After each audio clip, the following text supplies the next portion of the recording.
Welcome to the Florist Review online video featuring design techniques for the professional florist. I'm Leanne Kesler, Director of the Floral Design Institute, and today I'm here to share with you care and handling techniques for the fabulous gardenia.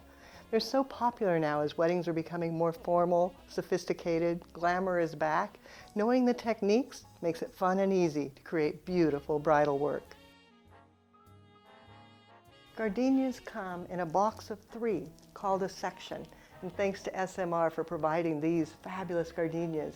When you open the plastic, you can see them carefully nestled in the box, each one protected as they're tucked through a hole in the back side so that you don't have to worry about being damaged. They also come bulk in boxes of 24.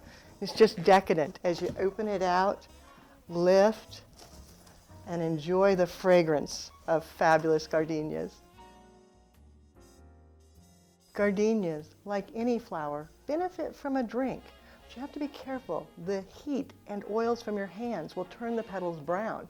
So I find it best if I keep my hands cold and wet. So I keep a bowl of cold water on my table.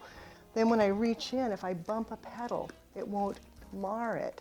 The other thing you can do is totally saturate the bloom with Crowning Glory to seal it, creating a barrier between your hands and the bloom. Then give it a cut and let it soak and drink for about an hour before you work with it. That way, when you go in, hands cold and wet, you can reach in, remove the stem and the calyx, wire it with a 22 gauge, bending it down and taping, and you can ensure that you're not going to damage and bruise those petals.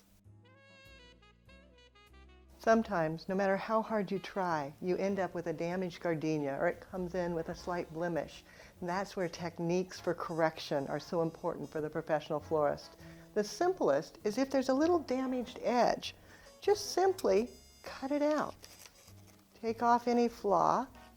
Then, to make sure that that doesn't brown, dip it down into lemon juice, just standard lemon juice. That will keep it from browning on that edge. If the blemish is closer to the center where you can't really cut it out, then I use standard whiteout, the correction fluid, and I just dab it right into place. Now, depending on the color of your gardenia, you might have to use the buff color or the white or a mixture of the two to match perfectly. If your gardenia is starting to yellow, which happens as they get a little bit older, you can dust it. With Design Master, just a light spray of paint will cover over. Then, to keep it looking very fleshy and natural, just a slight dusting of talcum powder right over the top. Care and handling for the gardenias, it's so easy once you know how. So now it's your turn. Buy a box of gardenias and practice with them. Create a lovely bouquet. For inspiration, go to your Florist Review magazine, tear out the page, and post it in the back room. Now you know the techniques. Just add your own creativity.